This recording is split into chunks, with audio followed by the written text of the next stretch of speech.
Let's not waste any time and let's just jump right into it. My total net worth at the time when I was making the outline for this video was $781,081. And of that is broken down as follows. Stocks, $532,381. Primary residence, $178,300. Rental real estate, equity, $53,700. Cash in the bank, $10,150. And finally, the value of my vehicle, $6,500. Hello everyone, my name is Zach and welcome to On Cash Flow, where I help you become a master of your own cash flow. Now let's get started. All right, we're gonna take my net worth, break it down by each category, and I'm gonna put it all on the table for you to see, just so you can see what my actual asset allocation is and what my net worth is and how I'm living and treating it in financial independence. The first one we are gonna talk about is my stocks, my stock allocation of my net worth, which is by far the most significant.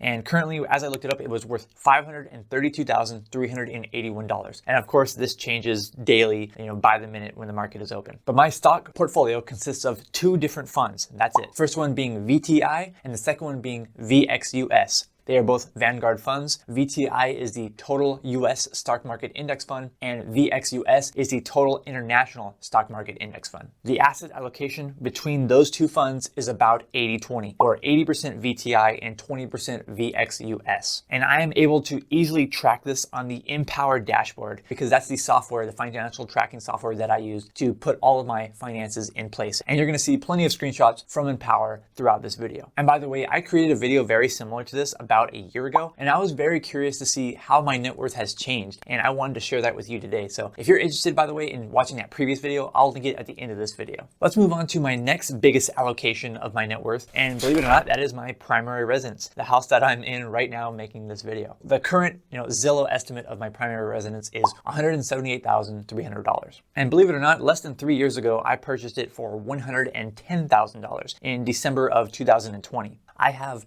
no mortgage on this house. I purchased it with cash. And so all of the equity, all the value in the house would be included in my net worth because I don't have to subtract any debts on it. Some of you out there might think it's pretty crazy to have a paid off house and to not hold a mortgage because you get that benefit of the mortgage becoming cheaper and cheaper over time because it is at a fixed rate and the payment becomes cheaper because of inflation and all that. And to some point that is true, assuming if you actually stay in that house for that whole entire 30 years. But there's an other side of when you need to consider when you're specifically talking about financial independence and you're not going to have, a regular income coming in, you have to look at it from a different way. So you can look at it from your withdrawal rate. How much would that mortgage cost you times how much you're going to need in assets in order to cover that cost every single month. So this is what you do in order to evaluate if you're ready to become financially independent, like should I pay off my house and should I have no mortgage anymore? You can take the equity of your house and multiply it by your withdrawal rate. If I take the value of the house, which is about $178,000, and I multiply it by 4%, I'm going to use the standard 4% withdrawal rate. And if I multiply it by 4%, that comes out to $7,120. Okay, and that is on an annual basis. So divide that by 12 and you have $593 per month. So if I were to have that $178,000 of equity in this house invested instead, it would produce me an extra $593 per month. Now we need to take that of what we would withdraw and compare it to how much the actual mortgage would cost. In the interest rate environment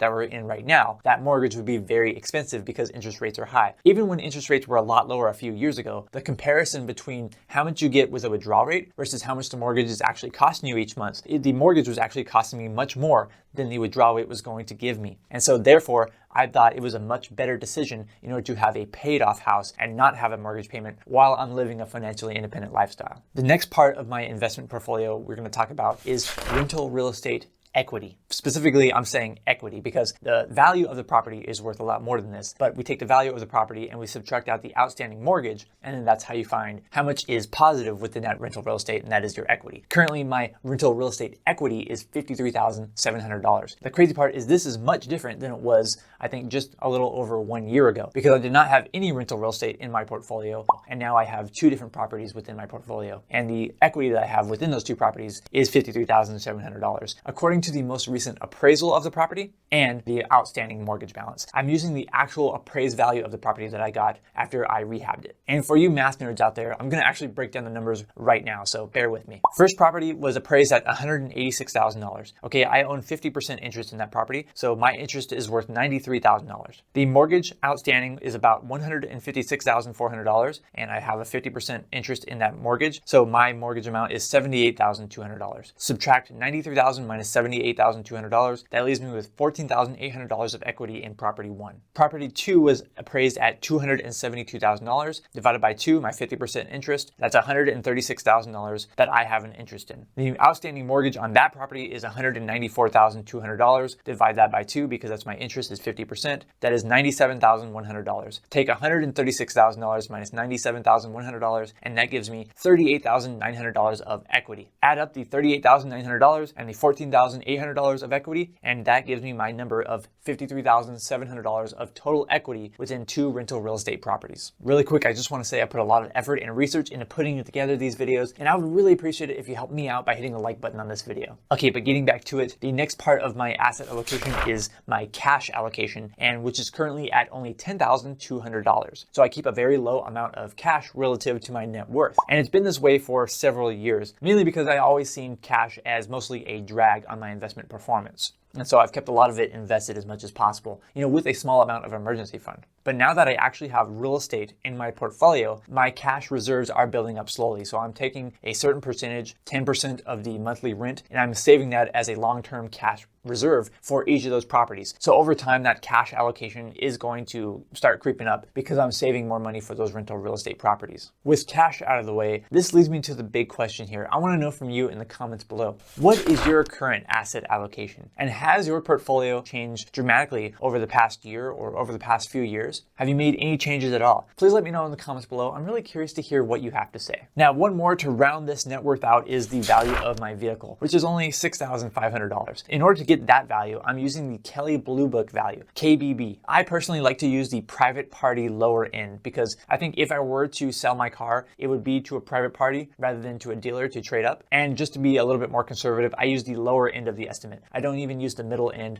and I definitely don't use the high end. So that's why it's only $6,500. And just for fun, just to let the numbers out of there, back in September of 2017, I purchased the vehicle for $11,872. And that included taxes and registration and all that. So the actual purchase price would have been a little bit lower. I can actually take how many months that is and find out what my depreciation cost was. $5,372 was the total depreciation, the difference in price between those two. And if I divide that by 6 years, which is about how long I've owned it, that gives me a depreciation cost of $895 per year, or approximately $75 per month. That is just the cost for depreciation. And many people don't realize that depreciation is an actual cost of your vehicle. And if you want to include all of the cost of your vehicle, you definitely also need to include depreciation. But now you have seen my net worth. It has been exposed. And if you're curious to see what it was like just 1 year ago, I did make a similar video, and I'm going to put that video up on the screen right after I get off the screen. Thank you so much for watching this video. I'm Zach from OnCashflow.com, and I hope to see you next time.